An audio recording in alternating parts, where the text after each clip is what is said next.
Good morning, Dan and Amy. And boy, oh boy, they need no introduction. They're materially responsible for the Trump presidency because I give them credit for bringing North Carolina in for Trump. I'm telling you, they worked hard because I saw them a number of times. Whenever Donald Trump was in North Carolina, they were close behind him. And of course, you know who we're talking about. We're talking about the host of The Viewer's View.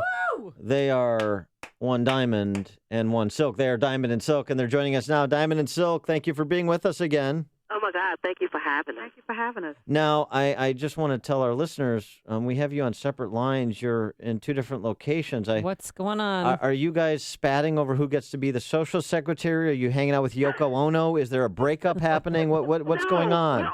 We're all in North Carolina. She's just at her location, and I'm at my location in North Carolina. Oh, I see. Okay. All right. Well, so your reaction to Tuesday night's victory, which you're materially responsible for. Look, we told you all he was going to be the 45th president, and we told people they better get used to calling him President Trump. That's right. And bam, he was the president. We knew it. We felt it from day one when Silk said, girl, this is going to be the 45th president of the United States. We knew that. We knew that. All the way. We didn't waver. We didn't back down of that. And I mean, all that he's been through and the comments he made about women, and you guys stood behind him the whole time. And I mean, personally, I was a never Trumper, and then I had to make some decisions. But when did you realize that he's going to win this bad boy? Day one. No. Whenever I called They Silk and I did. said, girl, cut on your TV. Donald Trump is announcing he's running for president. When she called me back, she said, girl, this is going to be the next president of the United States. We knew it. He knocked out 16 people, okay? He only had one more to knock out. And he did it. He did it. We knew he was going to be the president. But even people in his campaign said goodbye to reporters, the election night saying, hey, good luck to you. It was nice working with you. We'll maybe see you down the road, because they were even surprised at the results. Well, that's probably because they were listening to CNN, but we wasn't. yeah. Every day we would pray at 11:21 a.m. Eastern Standard Time for our future president. Now he is the president-elect. And for our country. We knew he was going to win it. That night, the momentum was beautiful. It was almost like I was so giddy, I was beside myself. Now, He won this, and he won his hand down. And he deserved it. He deserved it because he worked, very hard for it. Now, ladies, let me ask you this. How do you react to the Van Joneses of the world and others who are calling racism and saying this was a quote-unquote white lash? Well, with Van Jones, I think he should be fired from CNN, and maybe he need to go commit himself to a mental institution. Maybe he does. White vote that vote for Donald Trump. It was black people, Hispanic people, Asian people. Listen, we want change. We want real change. And let me tell you why some of the reasons why Donald Trump won. You see all that protesting in the streets? Yeah. People got tired of seeing 8 years of that. They voted for Donald Trump, whether they were a Democrat, Republican, or independent. People want change, and people want all of this foolishness to stop.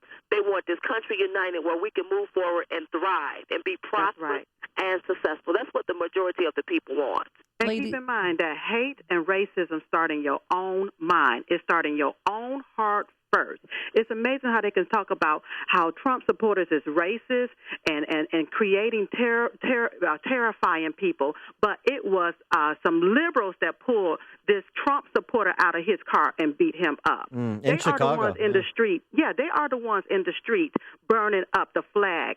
Destroying people's property. It's not Trump supporters. That's right. It's Clinton and now you supporters. can really clearly see who are the great dividers in this country, and they're That's liberals. right. And if they don't be careful, I promise you, it's going to be hard to get another Democrat in office because of all of this foolishness. Listen, I say give Trump a chance. Give him a chance.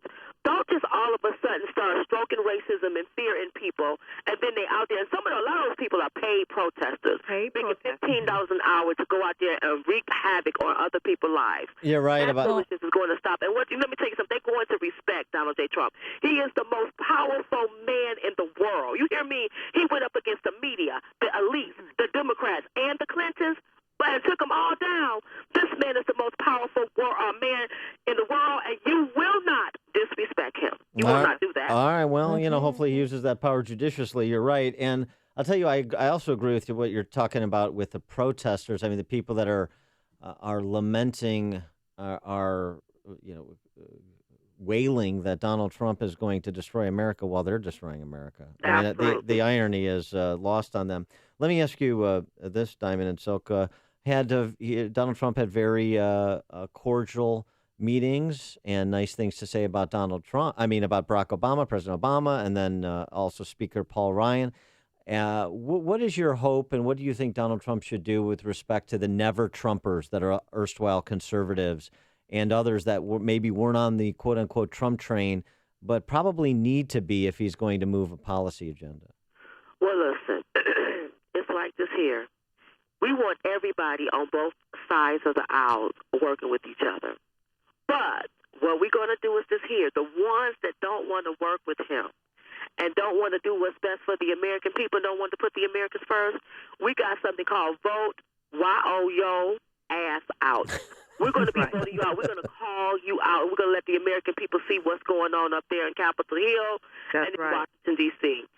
This is not going to be politics as usual. It's going to be real change, and it is going to happen because now he has the people, the voice of the people, baby, and the people is going to speak out about it. Donald Trump has already extended an olive branch of unity for all. It's up to us to grab a hold to that branch and unify this country so that we can begin to move forward.